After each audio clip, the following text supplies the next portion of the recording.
The sentence fell out of him faster than he could stop it, sharp and careless, like a coin dropped into deep water, and the silence that followed was heavier than the small cafe table between them.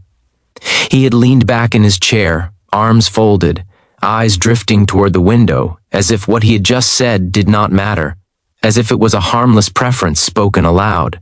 Across from him, her fingers tightened slightly around the warm ceramic cup, not enough to tremble, not enough for him to notice, but enough to tell a whole story about restraint, about years of learning how to hold pain quietly. In that moment, something simple and cruel had been revealed, and if you have ever been judged by a single word attached to your past, you know how the air can suddenly feel thinner, how your chest tightens while your face stays calm. What would you have done if you were sitting there, hearing your life reduced to a label you never chose? Her name was Hannah Mercer, and she had arrived early, like she did everywhere, because time had taught her that rushing only made grief louder. She wore a soft blue dress that reminded her of open skies, not because she wanted to impress anyone, but because she needed to feel steady. Across from her sat Lucas Warren, a project manager from a nearby city, confident in the way people often are when life has not yet asked them to carry something heavy.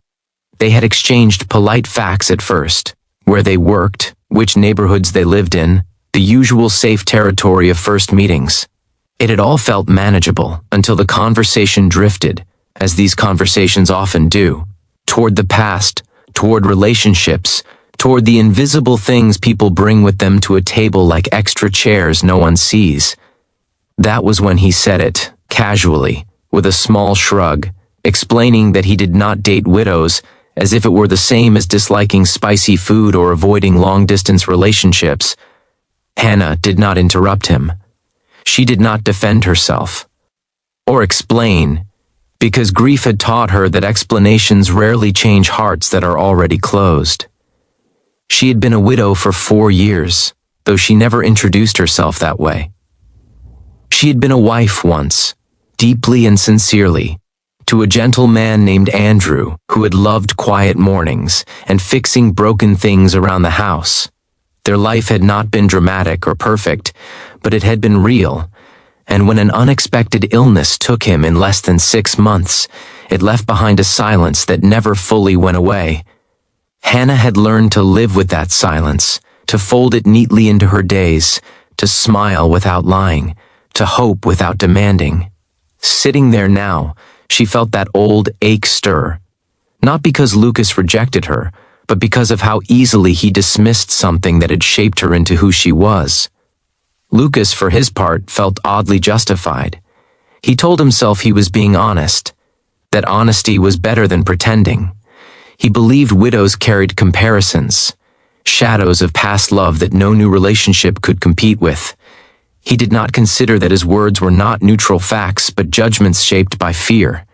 Fear of not being enough, fear of being second, fear of a pain he had never actually touched. He glanced at Hannah, noticing her composed expression, and assumed she was unaffected. He did not know that strength often looks like stillness, or that some people have learned how to absorb hurt without spilling it onto the table. The turning point did not come in a dramatic burst. It came quietly, the way real lessons often do, slipping in through a side door when pride is not watching. As they sat there, a woman at the next table struggled to gather her things, a small child tugging at her sleeve, asking questions in a soft, insistent rhythm.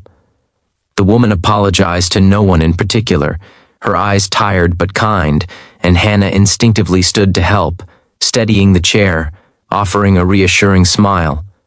Lucas watched as Hannah crouched slightly to the child's level, speaking gently, her face softening in a way it had not when she spoke to him. The child laughed, tension dissolving, and for a brief moment, something in Lucas shifted, though he did not yet know what to call it. They sat back down, and the conversation limped forward, awkward now but alive. Hannah spoke about her work at a local community center, about organizing food drives and after-school programs, about finding purpose in service when life no longer followed the plan she once imagined. She did not mention her loss again. She did not need to. Lucas listened, truly listened this time, noticing the quiet authority in her voice, the way she spoke of people not as problems to solve, but as lives to honor. He felt an unexpected discomfort, the kind that comes when your assumptions begin to crack. He had expected a widow to be fragile, to carry sadness like a visible weight, but Hannah carried something else entirely, a depth that did not ask for pity. Later that evening, after they parted politely, Lucas drove home through streets glowing with early evening light, his mind restless. He replayed the date, the moment his words landed between them, the way her eyes had changed, not with anger, but with something sadder, something more dignified.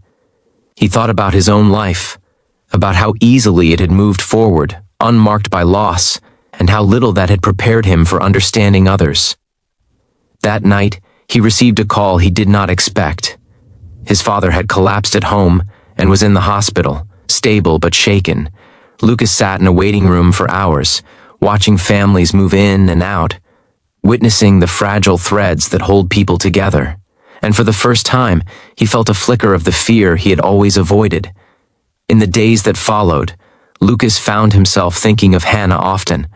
He thought about how she had shown kindness without being asked, how she had listened without trying to impress, how she had carried her past not as a barrier but as a foundation.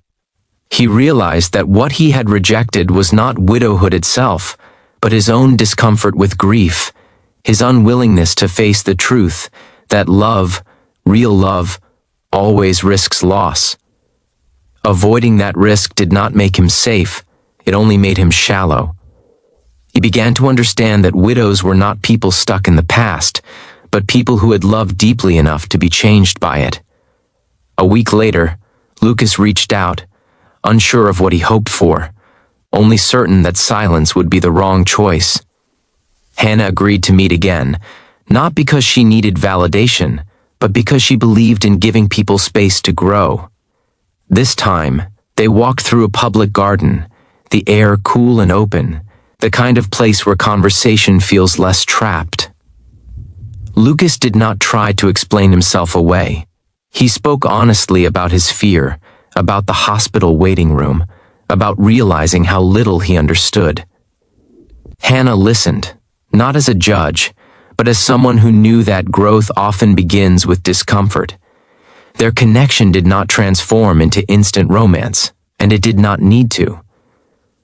What changed was something quieter and more lasting. Lucas learned that compassion is not about agreeing with everyone, but about honoring experiences you have not lived. Hannah was reminded that her story did not need to shrink to make others comfortable. They both carried forward, changed in small but meaningful ways, proof that even a single careless sentence can become the start of a deeper understanding when humility enters the room. If this story stirred something in you, if it made you reflect on a moment you judged too quickly or were judged yourself, you are welcome to share your thoughts in the comments. And if this story truly touched your heart, gently consider liking, commenting, sharing, and subscribing so more stories of kindness and quiet growth can find their way to others.